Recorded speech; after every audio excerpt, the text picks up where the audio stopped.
Hello, this is Mr. Rahman, and today we're going to read Chapter 4 of The Giver. Jonas rode at a leisurely pace, glancing at the bike ports beside the buildings to see if he could spot Ashers. He didn't often do his volunteer hours with his friend because Asher frequently fooled around and made serious work a little difficult. But now, with 12 coming so soon and the volunteer hours ending, it didn't seem to matter. The freedom to choose where to spend those hours had always seemed a wonderful luxury to Jonas. Other hours of the day were so carefully regulated. He remembered when he had become an eight, as Lily would do shortly, and had been faced with that freedom of choice. The eights always set out on their first volunteer hour a little nervously, giggling and staying in groups of friends. They almost invariably did their hours on recreation duty first, helping with the younger ones in a place where they still felt comfortable. But with guidance, as they developed self confidence and maturity, they moved on to other jobs, gravitating toward those that would suit their own interests and skills. A male named Benjamin had done this entire nearly 4 years in the rehabilitation center, working with citizens who had been injured. It was rumored that he was as skilled now as the rehabilitation directors themselves, and that he had even developed some machines and methods to hasten rehabilitation. There was no doubt that Benjamin would receive his assignment to that field and would probably be permitted to bypass most of the training. Jonas was impressed by the things Benjamin had achieved. He knew him, of course, since they had always been groupmates, but they had never talked about the boy's accomplishments because such a conversation would have been awkward for Benjamin. There was never any comfortable way to mention or discuss one's successes without breaking the rule against bragging, even if one didn't mean to. It was a minor rule, rather like rudeness, punishable only by gentle chastisement. But still, better to steer clear of an occasion governed by a rule which would be so easy to break. The area of dwellings behind him, Jonas rode past the community structures, hoping to spot Asher's bicycle parked beside one of the small factories or office buildings. He passed a childcare center where Lily stayed after school and the play area surrounding it. He rode through the central plaza and the large auditorium where public meetings were held. Jonas slowed and looked at the name tags on the bicycles lined up outside the nurturing center. Then he checked those outside food distribution. It was always fun to help with the deliveries, and he hoped he would find his friend there so that they could go together on the daily rounds, carrying the carton of supplies into the dwellings of the community. But he finally found Asher's bicycle leaning as usual instead of upright in its port as it should have been, at the house of the old.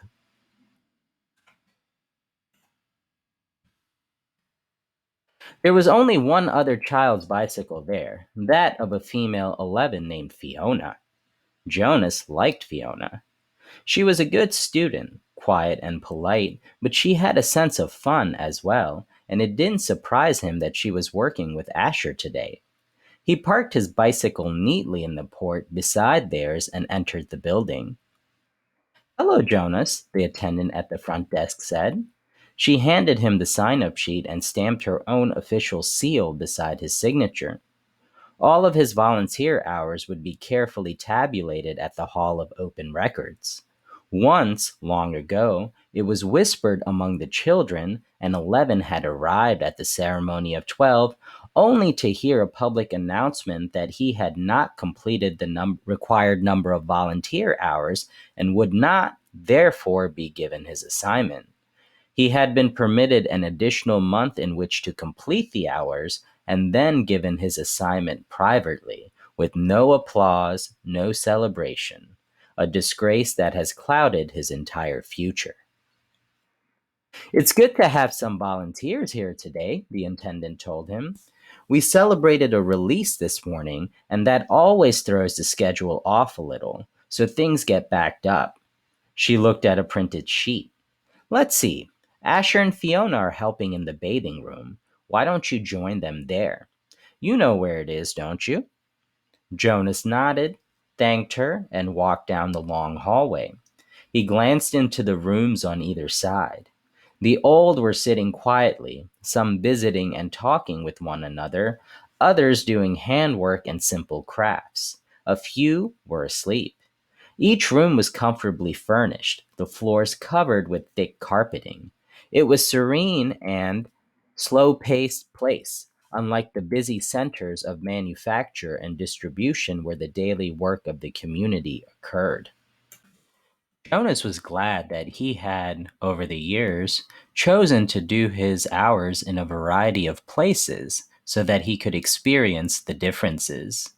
He realized, though, that not focusing on one area meant he was left with not the slightest idea, not even a guess of what his assignment would be.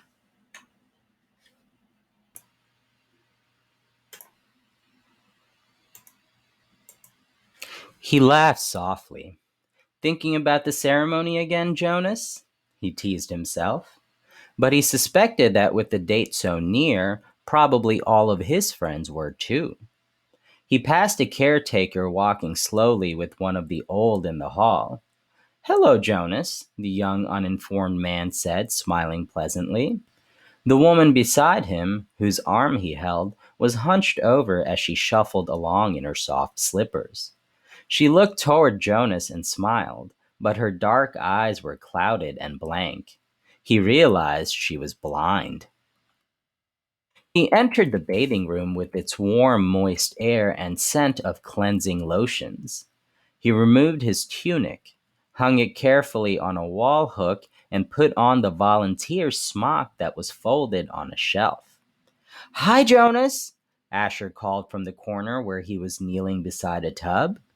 Jonas saw Fiona nearby, at a different tub. She looked up and smiled at him, but she was busy, gently washing a man who lay in the warm water. Jonas greeted them and the caretaking attendants at work nearby. Then he went to the row of padded lounging chairs where others of the old were waiting. He had worked here before. He knew what to do. Your turn, Larissa, he said, reading the name tag on the woman's robe. I'll just start the water and then help you up. He pressed a button on a nearby empty tub and watched as the warm water flowed in through the many small openings on the sides. The tub would be filled in a minute and the water would flow stop automatically.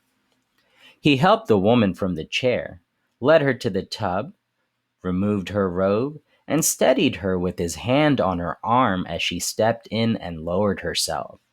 She leaned back and sighed with pleasure, her head on a soft cushioned headrest. Comfortable? He asked, and she nodded, her eyes closed. Jonas squeezed cleansing lotion onto the clean sponge at the end of the tub and began to wash her frail body. Last night he had watched as his father bathed the new child. This was much the same. The fragile skin, the soothing water, the gentle motion of his hand slippery with soap, the relaxed, peaceful smile on the woman's face reminded him of Gabriel being bathed. And the nakedness, too. It was against the rules for children or adults to look at another's nakedness. But the rule did not apply to new children or the old. Jonas was glad. It was a nuisance to keep oneself covered while changing for games, and the required apology if one had mistake glimpsed another's body was always awkward. He couldn't see why it was necessary. He liked the feeling of safety here in this warm, quiet room. He liked the expression of trust on the woman's face as she lay in the water, unprotected, exposed, and free. From the corner of his eye, he could see his friend Fiona help the old man from the tub and tenderly pat his thin, naked body dry with an absorbent cloth. She helped him into his robe.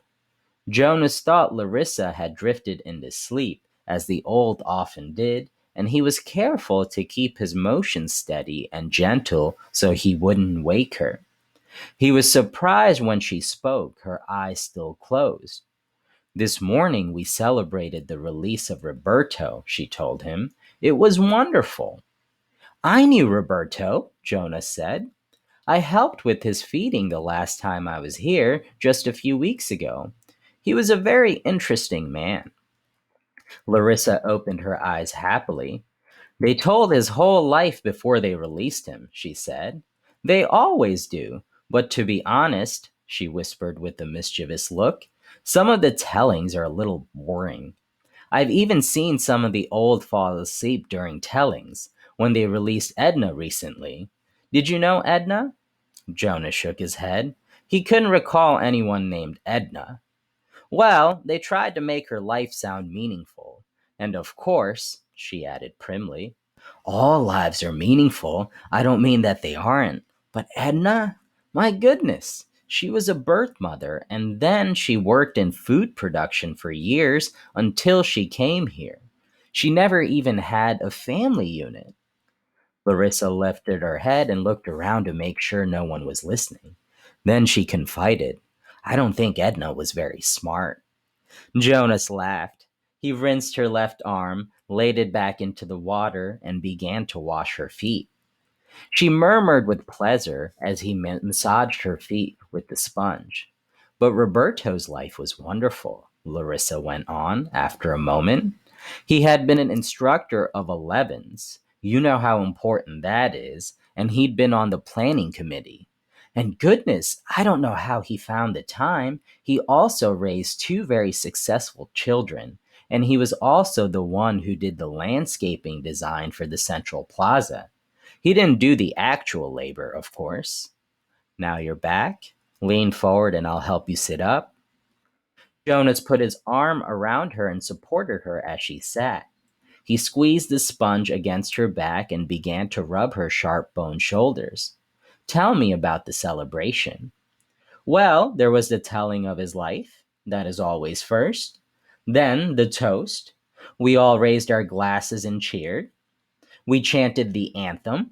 He made a lovely goodbye speech, and several of us made little speeches wishing him well. I didn't, though. I've never been fond of public speaking. He was thrilled. You should have seen the look on his face when they let him go. Jonah slowed the strokes of his hand on her back thoughtfully.